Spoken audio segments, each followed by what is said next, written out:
अस्सलाम वालेकुम। ओके जी, तो अब हम मॉडिफाइड रेडिकल मस्टेडेक्टमी शुरू करते हैं। जिन्होंने रेडिकल मस्टेडेक्टमी की वीडियो नहीं देखी पहले वो जाके देख लो, वरना ये आपको बिल्कुल ही नहीं समझ आएगा, क्योंकि सिर्फ इस वीडियो में मैं आपको मॉडिफिकेशंस बता रहा हूँ जो हमने रेडिकल मस्टेडेक्टमी में की हैं। क्या मॉडिफिकेशन की है? सबसे पहले हमारी ये मॉडिफिकेशन है कि हमने हेयरिंग मैकेनिज्म को प्रिजर्व रखना है। जब हम रेडिकल मस्टेडेक्टमी पढ़ रहे थे मैंने आपको बताया था कि जो हमारे हाथ लग रहा था हम हर चीज़ रिमूव करते जा रहे थे। मिडल ईयर में से हमने बोन्स रिमूव कर दी थी, टिम्पैनिक मेम्ब्रेन रिमूव कर दी थी, म्यूकोपेरियोस्टल लाइनिंग रिमूव कर दी थी। लेकिन यहाँ पे हम जो चीज़ ठीक है उसको रख रहे होंगे, लेकिन जो इरिवर्सिबल डैमेज हो चुका हुआ है, यानी कि जो चीज़ बिल्कुल नहीं ठीक हो सकती, जो चीज़ हमें उम्मीद है कि ठीक हो जाएगी उसको भी हम रहने देंगे, लेकिन जो चीज़ इरिवर्सिबल डैमेज में चलेगी इसको हम रिमूव करेंगे, क्योंकि हमने डिजीज़ को भी रिमूव करना है। साथ में हमने जो उसका मैकेनिज्म है हेयरिंग का उसको भी हमने बरकरार रखना है, यानी कि टिम्पैनिक मेम्ब्रेन को ठीक रखना है, जो उसकी बोन्स है, मेलिस इंकस स्टेपीज है, उसको हम बिल्कुल ठीक रख रहे होंगे। ठीक है, सबसे पहले हमारी इंडिकेशंस आ जाएंगी। इंडिकेशंस में कोलेस्टिटोमा आ जाएगा। कोलेस्टिटोमा वो वाला कोलेस्टिटोमा जो सिर्फ एटिक और एंट्रम के पोर्शन में होगा, जो बहुत ज़्यादा फैला नहीं होगा। मैंने आपको बताया था जो हम ऊपर वाले जो रेडिकल मस्टेक्टमी कर रहे थे वो बहुत ज़्यादा फैले हुए थे, हमारी इनर ईयर तक पहुंचे हुए थे, हमारी स्टेशन ट्यूब तक पहुंचे हुए थे। लेकिन ये वाला जो हमारा कोलेस्टिटोमा है वो सिर्फ अभी तक हमारे ऊपर वाले ही पोर्शन में फैला हुआ है, जिसको हम एटिक का पोर्शन कह रहे हैं, जो मैंने आपको लास्ट वीडियो में पढ़ाया था, यानी कि इस एरिया में फैला हुआ है जो ऊपर वाला पोर्शन है। ठीक है, यहाँ पे अभी तक हमारा कोलेस्टिटोमा फैला हुआ है। ठीक है, तो इसके लिए हम मॉडिफाइड रेडिकल मस्टेक्टमी करते हैं, यानी कि हम जो एटिक का पोर्शन है सारा का सारा रिमूव कर देंगे, नीचे हमारी टिम्पैनिक मेम्ब्रेन ठीक रहेगी। अगर बोन्स इन्वॉल्व हुई होंगी तो वो बोन्स को रिमूव करके न्यू बोन्स लगा के टिम्पैनिक मेम्ब्रेन को ठीक कर देंगे। उसके बाद अगर कोई क्रोनिक सपरेटिव टाइटस मिडी है लेकिन वो लोकलाइज है, यानी कि एटिक और एंट्रम के पोर्शन के अंदर है, उसको हम रिमूव करके ईजिली हम दोबारा से हेयरिंग को रिकवर कर सकते हैं। उसके बाद एनएससीसी आ जाएगा, जो कि मैं आपको बता चुका हूँ। जनरल को हम प्रेफर कर रहे होते हैं, लोकल को हम नहीं प्रेफर कर रहे होते, लेकिन लोकल सिलेक्टिव केसेस के अंदर दे रहे होते हैं। पोजीशन पेशेंट की वही स्पाइन पोजीशन में लेटाना है, बिल्कुल स्ट्रेट लेटा हो, कटवर्ट ना ली हो। जो कान की सर्जरी करनी है वो कान ऊपर हो, दूसरा वाला कान दूसरी साइड पे, मतलब जो हेड है उसको टिल्ट करना है हमने। उसके बाद स्टेप्स आ जाएंगे। स्टेप्स बिल्कुल रेडिकल मस्टेक्टमी जैसे होंगे। ठीक है, सिर्फ हमने उसके अंदर एक मॉडिफिकेशन करनी है, वो आपको बताऊंगा। इस वजह से रेडिकल मस्टेक्टमी की वीडियो जरूर देख लो। सबसे पहले इंसिजन आ जाएगा, जिसके हम दो तरह की अप्रोच कर रहे होंगे। पोस्ट ओरल भी हो सकती है, कान के पीछे से भी हो सकती है, एंडोरल भी हो सकती है, यानी कि कान के सुराख से भी जा सकते हैं हम।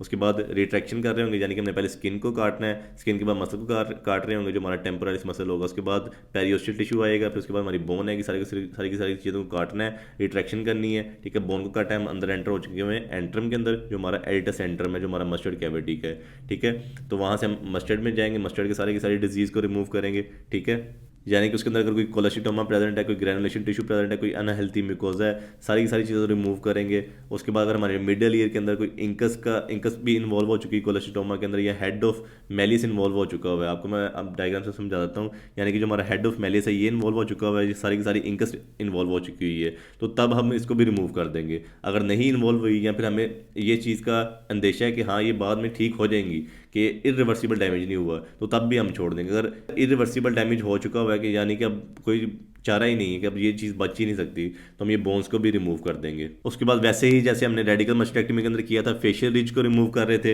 या फिर मैंने आपको बताया था हम फुटरस को भी रिमूव कर रहे थे, और लेटरल एटिक वॉल को भी रिमूव कर रहे थे। जब मैंने आपको रेडिकल मस्टेक्टमी में पढ़ाया था, ये हमारी जो लेटरल एटिक वॉल थी इसको हम रिमूव कर रहे थे, ताकि जो हमारा एटिक का पोर्शन है वो बिल्कुल एक्सपोज हो जाए। यहाँ से हम एंटर होंगे, एटिक के पोर्शन को ईजिली रिमूव कर लेंगे। और पोस्टीरियर वॉल से हम यहाँ पे जो हमारा फेशियल रिज पाया जाता है उसको हम रिमूव कर रहे थे, यहाँ से हम इजीली एंटर हो रहे थे हमारे अंदर पीछे जो मस्टर्ड कैविटी थी, तो हमारा एक रास्ता बना रहे थे, तो वो रास्ता हमने दोबारा से बनाना है। उसके बाद मस्टर्ड कैविटी को स्मूथन कर देना है।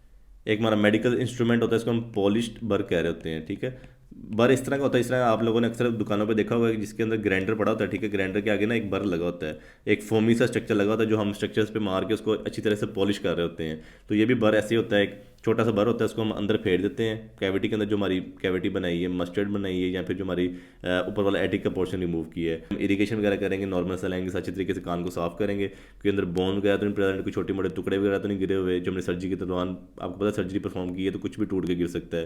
तो अच्छे तरीके से इरिगेशन करेंगे। उसके बाद हमने कोशिश करनी है कि रिकंस्ट्रक्शन करें हेयरिंग मैकेनिज्म की। वो हम कैसे कर सकते हैं? मस्टर्डेक्टमी विद टिम्पैनोप्लास्टी की मदद से कर रहे हैं। ये आपको मैंने दोनों चीज़ें पढ़ाई हुई हैं। मस्टर्डेक्टमी कर रहे हैं, यानी कि जो मस्टर्ड के अंदर डिजीज़ की हुई है, मस्टर्ड कैविटी को रिमूव कर देंगे, मस्टर्डेक्टमी कर देंगे। ठीक है, तो डिजीज़ भी रिमूव हो जाएगी। साथ में हम टिम्पैनोप्लास्टी भी कर देंगे। दो फायदे ले रहे होंगे, डिजीज़ को भी रिमूव कर रहे होंगे, साथ में हम हेयरिंग को भी दोबारा से रिकंस्ट्रक्ट कर रहे होंगे। टिम्पैनोप्लास्टी मैंने पढ़ाया था कि 4-5 टाइप होती हैं इसकी, जिसमें हम मिडल ईयर में जा रहे होते हैं और मिडल ईयर की इंस्पेक्शन कर रहे होते हैं। अगर मिडल ईयर के अंदर कोई मसला है तो यानी कि कोई बोन टूटी हुई है तो बोन को हम रिकंस्ट्रक्ट कर रहे होते हैं। ठीक है। अगर टिम्पैनिक मेम्ब्रेन फटी हुई है तो बाद में हम टिम्पैनिक मेम्ब्रेन की जो परफोरेशन है उसको भी बंद कर रहे होते हैं, तो मतलब एक तरह से रिकन्स्ट्रक्शन ऑफ हेयरिंग कर रहे होते हैं, साथ में हम डिजीज़ को भी रिमूव कर रहे हैं। उसके बाद मीटोप्लास्टी आ जाएगा, जिसके बाद हम स्किन का फ्लैप लगा रहे होते हैं, जिसकी 2 से 3 मंथ बाद एपिथेलाइजेशन हो जाती है, जो हमारी कैविटी है उसकी इन्फेक्शन नहीं होते उसके बाद, और वोंड को क्लोजर कर देना है, मैं आपको बताया इंसिजन वगैरह दे देने हैं।